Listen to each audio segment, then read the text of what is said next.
Well, hello everyone. This is Don again. This is the first in our series of recipes that I'm going to share with you. This particular recipe is one of my family's favorites. Just started putting stuff together. I had an idea of making a pasta dish that didn't include pasta. I know that sounds a little weird, but stay with me. You'll learn what I mean about this. We'll learn cooking techniques as we go along. So here we go. These are some of the utensils and ingredients that we're going to use to make this dish. First, I'll clean everything down thoroughly. You'll need a large cutting board and a couple of knives. This is a small little paring knife, comes in handy when you're dealing with some of these vegetables. And I actually chased down Michael Myers and took this away from him. Love those Halloween movies. But yeah, a large, good quality kitchen knife. It's very sharp, comes in handy. Watch your fingers. So here's the ingredients. In this bowl we have red bell peppers, green bell peppers, summer squash, zucchini, and white onions. These are going to make the base of the sauce, along with garlic and oil and so forth. And finishing at the end, what will go in at the end of the cooking process are these snow peas. If you've never had them, you should really give them a try. These you want to have just al dente, so you put them in towards the end of the cooking process, and the heat from the sauce will cook them sufficiently to a nice al dente, so you get the texture of the bean along with the flavor. And these are just white mushrooms. That's a couple of cups right there. As far as herbs and spices, if you have fresh available, good for you. That would add an extra dimension to the dish, but you'll need to adjust the quantity of the herbs. The fresh herbs are a little milder flavor, so you'll need to put a little bit more of that different herbs in there generally to achieve the same flavor. But I love Mrs. Dash products. There's a nice blend of earthy herbs in there. I love parsley flakes in these kinds of dishes because it has a certain sweetness to it that really adds something to the dish. Oregano, basil, fresh ground black pepper, sea salt I prefer, especially for these kinds of dishes. Extra virgin olive oil. I like the minced garlic product because it's prepared and canned in oil, and really keeps for a long time. It's very convenient. If you don't use like a lot of garlic, and we don't use a lot of garlic around here, we use some, but not like a lot. And these are the tomato products, some fire roasted diced tomatoes and some other diced tomatoes that have some Italian seasonings in them. Tomato sauce, and that will make up the kind of base flavor as a tomato type of a sauce. And if you like it thicker, if you get to the end and you would like it to be much thicker, then just add some tomato paste to the desired thickness that you would like. I don't normally put it in there, but you might like to have some.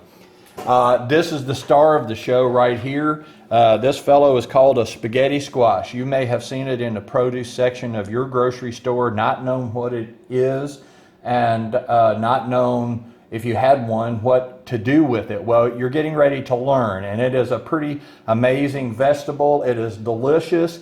And the way, once it's prepared, the way that I'm going to show you how to prepare it, when you take it out of the skin, it looks like pasta. It looks like short strings of pasta, maybe 3 to 6 inches long each, but that can make the base. And then once all these things are cooked, you see that you have nothing but vegetables and some olive oil that you've cooked, and you're going to put that sauce over a vegetable that looks like spaghetti. So it's an entirely vegetarian dish, and it is delicious. Don't tell your kids it's just vegetables. Tell them we're having spaghetti. Put it on their plate. Let them eat it, and they'll love it. Let me show you this. I've prepared some of the vegetables before I started just to kind of show you. Don't get OCD about the sizes. You want the pieces to be small enough so that they will cook up, but please don't drive yourself nuts trying to get some uniform size. I deliberately cut the pieces different sizes so that some will become homogenized into the sauce and just be part of the flavor, and other pieces won't cook down that far and they'll add to the texture of the sauce. So you need both of those. So just remember that, and don't drive yourself crazy trying to get everything in uniform size. I cut it fairly small for this dish because it cooks faster. If you cut it larger, it'll just take longer for it to cook down. And I have the red pepper about the same size, maybe a little bit smaller, and the green pepper a little bit smaller. I haven't cut the white onion yet because I'm sensitive to onions. They make me cry, and I don't want to cry in front of you. So I've left that uncut so far. I will cut it when I get ready to use it.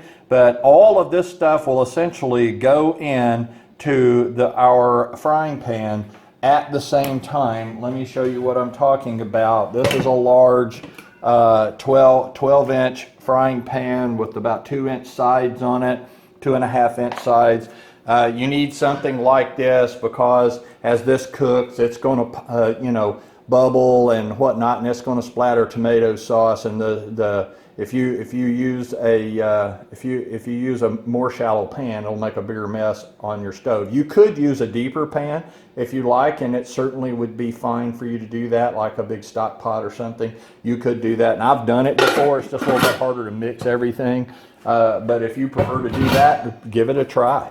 And about all of these recipes, including this one, once you've made it, I encourage you to make it my way once. Try it, see if you like it. You may say it's perfect and I don't want to change a thing. You may say it's terrible, I will never make that again. And you may say that's pretty good, but I would prefer to do this and this, or use this vegetable rather than this, or I don't want this in it at all. Oh, by the way, before I leave you, I said almost vegetarian because once we finish the vegetarian portion of this, you can quit and serve it. Or, like I do, I love seafood. You can put fish, fresh fish, whatever your favorite fresh fish is, you can put chunks of fresh fish. You can put crab meat, fresh crab meat, raw crab meat in there. But I really like this with shrimp and lobster and crab meat in it, but you could put mussels, scallops, oysters, any kind of seafood that you like in it, and that kind of changes the whole flavor. But you want to use fresh, not pre-cooked. You want to cook the seafood or whatever it is in here. All right, now it's time to get cooking. So here's what we're going to do. As you can see, I have my stove set up right here. I'm going to try to give you a good angle for seeing what's going on. As you might be able to see, I've got the burner on, and it's really heating up, and I have my frying pan. I'm going to put that on the burner, and we are going to add some oil into the pan.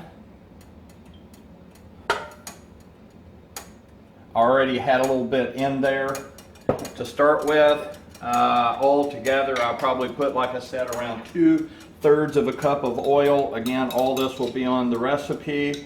I'm adding to this what will be a total of about 2 tablespoons of minced garlic. Spread that around in the oil. Give it just a second to heat up.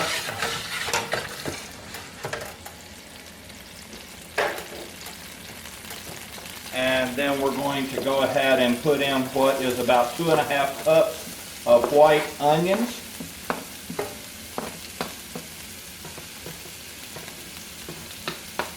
Which I chopped up while we were taking a little break. Use my bamboo spatula. Always use non-metal utensils in your non-stick cookware or you will scratch the surface up. So now those onions are beginning to cook just a little bit.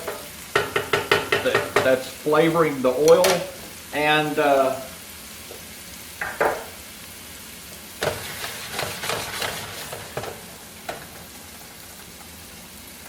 beginning to cook those onions down just a bit.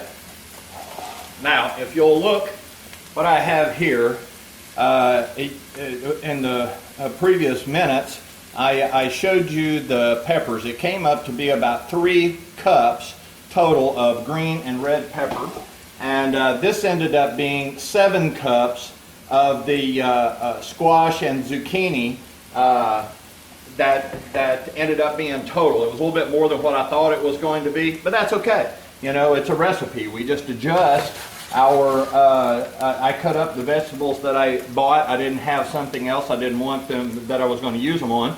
So, and I didn't want them to spoil.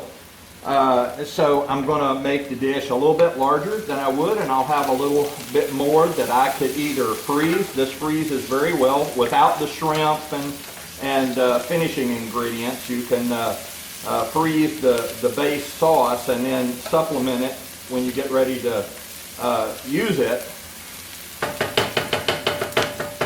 by putting the mushrooms and shrimp and that sort of business in there to finish it, and the snow peas to finish it off later. Okay, the onions are about cooked to the point where they're starting to caramelize. Now I'm going to add all of the squash.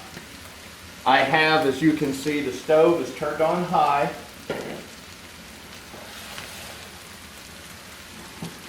I took a moment while we were on break and I opened up the cans that we're going to use, and with the extra volume of ingredients, I may end up bringing some more cans out, at least of tomato sauce. That's kind of your variable right there, is that you can always add tomatoes, you can always add tomato sauce. So we're going to stir these ingredients together and let them saute in this pan. This will cook down. I know the pan looks kind of full right now, but all this will cook down and be reduced. So we'll let this cook down. I'll stir it a few more times, and I'll bring you back when I'm ready to add some more ingredients. Okay. I just pulled the lid off. Wanted to show you what I found. As you can see, large amount of steam coming off of this. As you know, vegetables are a large portion of a vegetable is water. So as you cook it, the water steams off, and that's what reduces the volume in your pan and concentrates the flavors of the vegetables in the dish that you're making. And as you can see, the onions are cooking. The yellow squash is really reducing down and beginning to get soft, and the sugars in the vegetables are starting to caramelize. You want to keep this on a high heat while you're going through this process. Just give it a stir every 2 or 3 minutes to make sure nothing's burned. You want it to caramelize, but burnt is an unpleasant flavor. So make sure you're giving it a turn every now and then.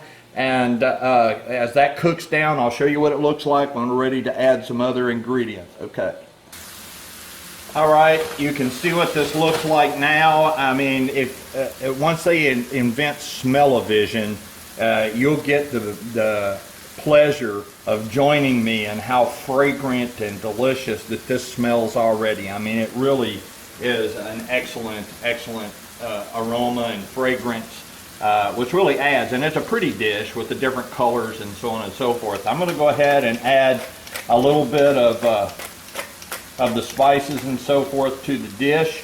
I always recommend it, and a lot of the chefs that I have learned from, I'm not a chef, but a lot of the chefs that I have learned from always advocate adding your spices incrementally as you assemble the dish, so that you don't overspice the dish. It's awfully easy to add too much salt or too much of some of these of certain herbs and spices. So I'm going to be careful about that, and I'm just adding a little bit at a time.